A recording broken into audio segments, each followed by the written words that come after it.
Olá, meu irmão, olá, minha irmã, paz e graça, mais uma vez a você que tem sempre me acompanhado aqui no canal Passos na Fé. Eu sou o Vantes Valdetaro, mais uma vez é um prazer estar com você aqui para dar continuidade nesse estudo bíblico que a gente vem fazendo há tanto tempo.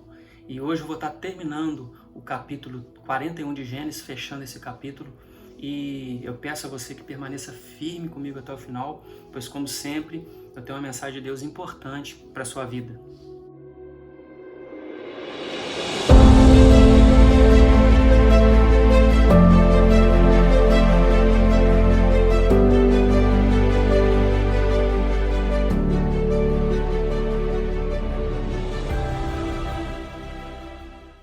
Dando então continuidade, ao capítulo 41 de Gênesis, a gente tinha visto que José, ele interpretou ali o sonho de Faraó e ele disse a Faraó o que tinha que ser feito. Então, José até aqui veio fazendo o papel dele, sempre honrando a palavra de Deus, sempre honrando o que Deus queria para a vida dele.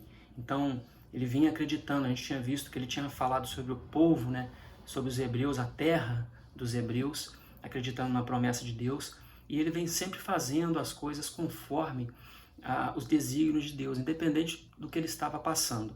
E aqui ele chegou numa situação onde o maioral naquela época, onde Faraó, que era o grande rei daquela época, que era o grande imperador daquela época, então Faraó chamou José para a presença dele. E José disse a Faraó o que aqueles sonhos significavam, disse a Faraó o que tinha que fazer. E Faraó escutou aquilo de bom grado. E a partir daí a gente vai ver o que aconteceu. Então, a partir do versículo 37 do capítulo 41 de Gênesis, diz assim: O conselho foi agradável a Faraó e a todos os seus oficiais. Disse Faraó aos seus oficiais: Acharíamos porventura um homem como este, em quem há o Espírito de Deus? Depois disse Faraó a José: Visto que Deus te fez saber tudo isto, ninguém há tão ajuizado e sábio como tu. Administrarás a minha casa, e a tua palavra obedecerá todo o meu povo. Somente no trono eu serei maior do que tu. Disse mais Faraó a José: Vês que te faço autoridade sobre toda a terra do Egito. Então tirou o Faraó o seu anel de sinete da mão e o pôs na mão de José. Fê-lo vestir roupas de linho fino e lhe pôs ao pescoço um colar de ouro. E fê-lo subir ao seu segundo carro. E clamavam diante dele: Inclinai-vos. Desse modo, o constituiu sobre toda a terra do Egito. Disse ainda Faraó a José: Eu sou Faraó, contudo, sem a tua ordem, ninguém levantará mão ou pé em toda a terra do Egito. E a José chamou Faraó de Zafenate-Paneia, e lhe deu por mulher a Azenate, filha de Potífera, sacerdote de On. E percorreu José toda a terra do Egito. Era José da idade de 30 anos quando se apresentou a Faraó, rei do Egito, e andou por toda a terra do Egito. Nos 7 anos de fartura, a terra produziu abundantemente. E ajuntou José todo o mantimento que houve na terra do Egito durante os 7 anos e o guardou nas cidades. O mantimento do campo ao redor de cada cidade foi guardado na mesma cidade. Assim ajuntou José muitíssimo cereal, como a areia do mar, até perder a conta, porque ia além das medidas. Antes de chegar à fome, nasceram 2 filhos a José, os quais lhe deu Azenate, filha de Potífera, sacerdote de On. José, ao primogênito, chamou de Manassés, pois disse: Deus me fez esquecer de todos os meus trabalhos e de toda a casa de meu pai. Ao segundo, chamou-lhe Efraim, pois disse: Deus me fez próspero na terra da minha aflição. Passados os 7 anos de abundância que houve na terra do Egito, começaram a vir os 7 anos de fome, como José havia predito. E havia fome em todas as terras, mas em toda a terra do Egito havia pão. Sentindo toda a terra do Egito a fome, clamou o povo a Faraó por pão. E Faraó dizia a todos os egípcios: ide a José, o que ele vos disser, fazei. Havendo, pois, fome sobre toda a terra, abriu José todos os celeiros e vendia aos egípcios, porque a fome prevaleceu na terra do Egito. E todas as terras vinham ao Egito para comprar de José, porque a fome prevaleceu em todo o mundo. A gente vê então que aqui, depois de todo aquele tempo, toda aquela angústia que José passou, foi vendido pelos próprios irmãos, ele era odiado pelos irmãos em casa, foi ameaçado de morte, foi vendido como escravo. Ele passou 13 anos por dificuldade. Aqui diz que, lá no versículo 46, que tinha José a idade de 30 anos. Então ele passou por toda a dificuldade. E chegou a Faraó e disse o que tinha que ser feito. E Faraó, já no início, mostra que o conselho foi agradável a Faraó. Lá no versículo 37, foi agradável. Nós, como pessoas, a gente sempre quer escutar algo que nos afaga o coração, que nos enche de vez em quando, é favorável a gente, né? Que nos enche até mesmo, dependendo da situação, o ego, apesar disso ser errado. Mas isso é normal do homem, isso é natural do homem, e aqui natural do Faraó. Ele queria escutar de alguém algo que fosse favorável a ele. E ali José fez isso, mas não porque ele queria, porque a voz veio de Deus. Ele já tinha dito que tudo aquilo veio de Deus, toda aquela revelação veio de Deus. Então não foi ali uma situação para encher o ego de Faraó. Ele fez aquilo porque era vindo de Deus. A vontade de Deus ia se cumprir ali. Então essa é a diferença. Então ali a situação foi favorável para Faraó. E no caso, Faraó e seus oficiais, ali ele estava com uma comitiva, né? Então e seus oficiais, eles disseram: não há ninguém como você, como José, para que administre tudo isso. E passou tudo a José.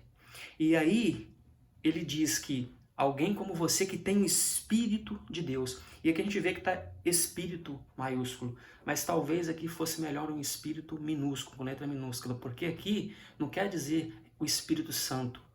Ali, o Faraó, ele não tinha o conhecimento da Trindade, de Deus Pai, o Deus Filho e o Espírito Santo.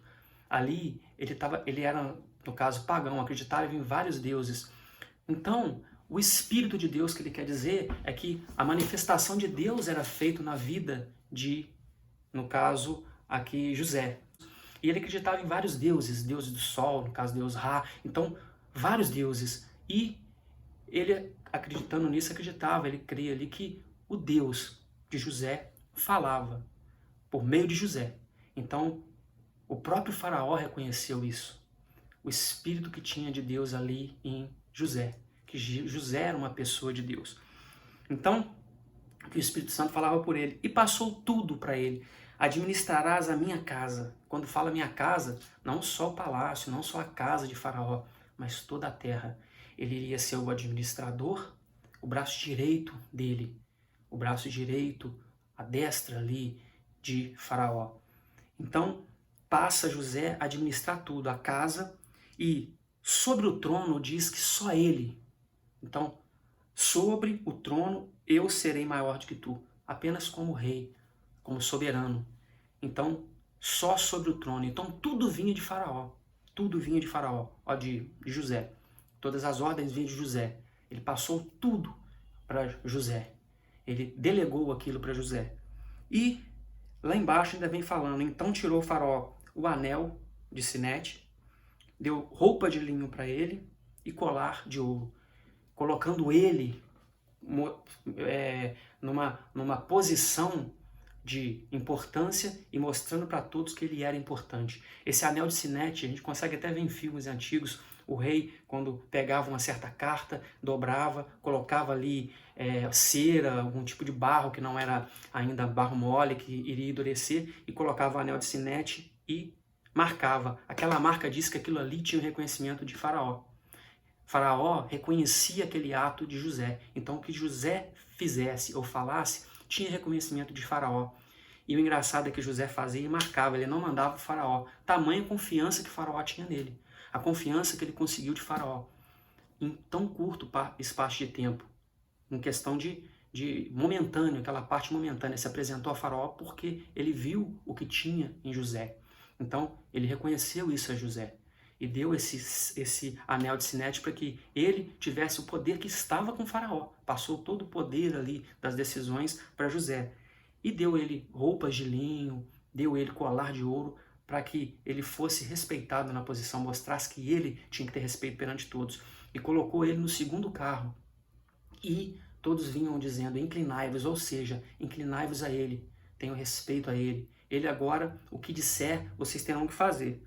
E embaixo deu o nome nele, no caso de Faraó, deu o nome, né? A José era comum dar a estrangeiros outro nome, como se fosse assim um nome egípcio, passar a ter um nome egípcio, deu o nome de Zafenate Paneia. Esse Zafenate Paneia, provavelmente ali parecido, seria Deus fala e Deus vive. Então Deus fala, Deus vive. Para ver como que ele reconhecia a presença de Deus ali em José. Isso é o mais próximo que identifica, não se sabe, os estudiosos não sabem ao certo o que significava, mas seria mais próximo disso. Por quê? Porque ele representava a voz de Deus ali naquele momento. Assim, Faraó via José. Né? Então, Deus fala, Deus vive. E deu a ele a Zenate, filha de Potífera, que era da cidade de On. Essa cidade de On era uma das 4 principais cidades que tinha no Egito na época. Cerca ali de 30 quilômetros de Mênfis. Mênfis era a mais antiga capital, né? A primeira capital que teve na parte da unificação do Egito. E embaixo que a gente vê que no versículo 46, que ele tinha 30 anos de idade. É engraçado porque, assim, engraçado o modo de dizer, mas é interessante porque José tinha 30 anos quando ele chegou naquela situação de governador. Jesus, quando começou o seu ministério, ele tinha 30 anos. Ele iniciou um ministério para aquele ministério de Cristo para livrar todos nós, livrar toda a humanidade. E aqui, no caso José, com 30 anos, começou a fazer a obra ali no Egito para livrar todo um povo. Livrar o povo de Israel da fome, talvez da extinção, de deixar de existir, para salvar aquele povo de Israel, vamos dizer assim, para salvar, como salvação daquele povo. E assim Cristo foi com todos nós. A partir dos 30 anos, ele iniciou o ministério dele e para chegar no momento da consumação na cruz e nos salvar. Então, mais um paralelo que tem aqui, né? Mais uma coisas parecidas, né? Que eles falam que José seria um tipo de Cristo, não na santidade, mas um tipo de Cristo, as ações de José, né?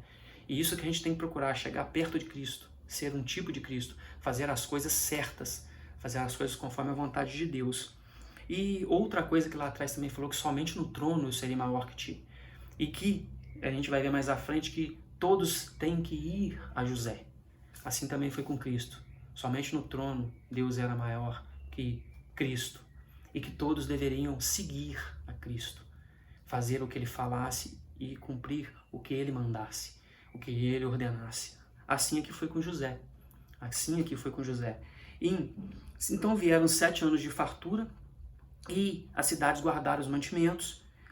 Antes de chegar a fome, teve 2 filhos no caso. Então a gente vê que no caso José, né, teve Manassés e Efraim. E aqui Manassés, ele faz referente teria um significado de esquecido, né? Porque ele foi esquecido, essa parte que deixou para trás o esquecimento de tudo que ele passou.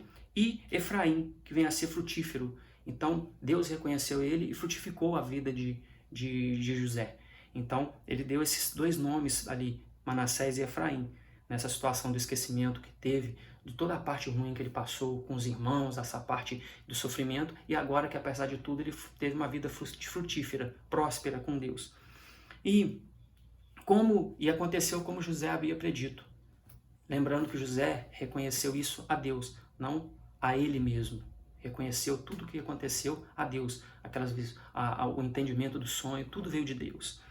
E aí o povo clamou, né, a Faraó, lá, estava com fome por comida, por pão, e Faraó diz, ide a José. Então ele mandou ir a José. José agora é o meu representante.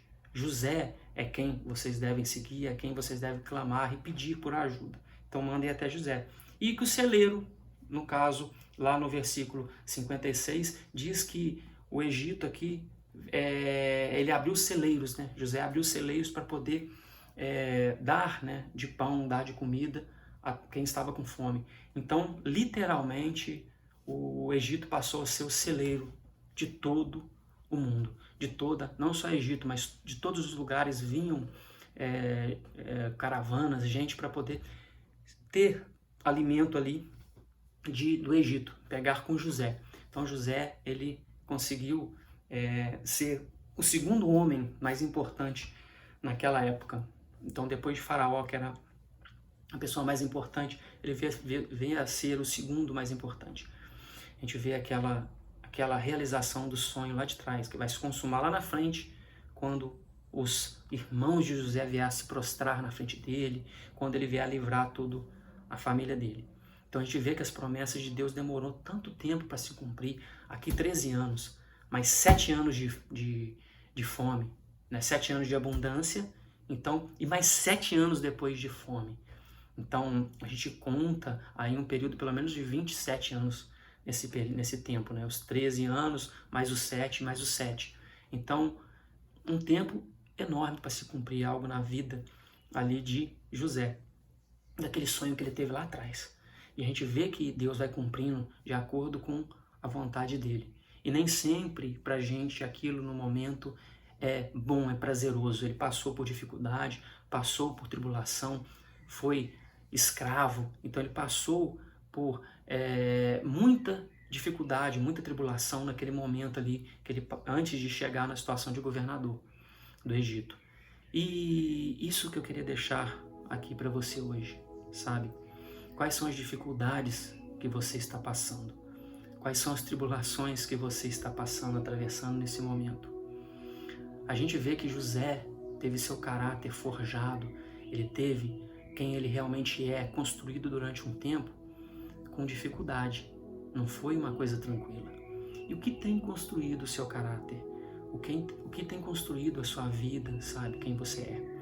Então a gente não pode ter o foco só nas dificuldades. A gente tem que ver que Deus molda a nossa vida conforme a vontade dele. Então a dificuldade, eu sei que você pode estar atravessando nesse momento, mas tenha certeza que Deus está contigo. Deus está usando as circunstâncias para que de alguma forma lá na frente você consiga ter o seu sonho lá atrás que você teve realizado. Mesmo que o tempo demore, mesmo que esse tempo linear, essa distância entre o seu sonho e a consumação do seu sonho seja algo que demore, seja prolongado, mas é conforme a vontade de Deus e o tempo que Deus tem para a sua vida. O tempo das pessoas não são os mesmos. Cada pessoa consegue algo em determinado tempo, umas mais rápido, umas mais demorado, mas a vontade de Deus sempre é consumada na nossa vida, sempre é realizada na nossa vida, de acordo com a vontade dele. Então persevere, continue firme, que talvez você esteja passando por uma dificuldade, por um deserto, mas lá na frente tem um oásis, lá na frente você vai se desfrutar, sabe, da boa e agradável bênção de Deus na sua vida. Deus tem uma bênção para a sua vida, eu creio nisso. Então continue firme, essa dificuldade vai passar, esse deserto que você está atravessando, essa tribulação que você está atravessando vai passar. Esse momento vai passar. Tenha fé em Deus. Esse momento vai passar. E isso que eu queria deixar para você aqui hoje. E como eu sempre digo a você, se inscreva aí no canal, compartilhe o vídeo com outras pessoas, deixe seu like no vídeo, ajude no crescimento do canal para que essa mensagem chegue a mais pessoas. E ore ao Espírito Santo sempre para que ele seja bênção na sua vida, para que ele abra a porta na sua vida, abra portas onde só tem parede, sabe? Feche portas que não são para ser abertas, que ele abra seus olhos, tire as escamas dos seus olhos para que você possa enxergar bem, rasgue o véu para que você enxergue plenamente a vontade de Deus na sua vida. Entregue a vida ao nosso Senhor Jesus, como eu sempre digo, ele é lâmpada aos seus pés e luz para o seu caminho. Ele te guia na escuridão e te tira da tribulação, ele te tira daquele lamaçal que você se encontra e te coloca num pasto verdejante, Ele te coloca em campos verdejantes, em campos de descanso, em águas de descanso. Então, entregue a sua vida ao nosso Senhor Jesus. Ele é o único caminho que leva ao Pai. E tenha fé em Deus, pois, como eu sempre digo, Deus está no controle, Deus está contigo, controlando a sua vida e guiando a sua vida.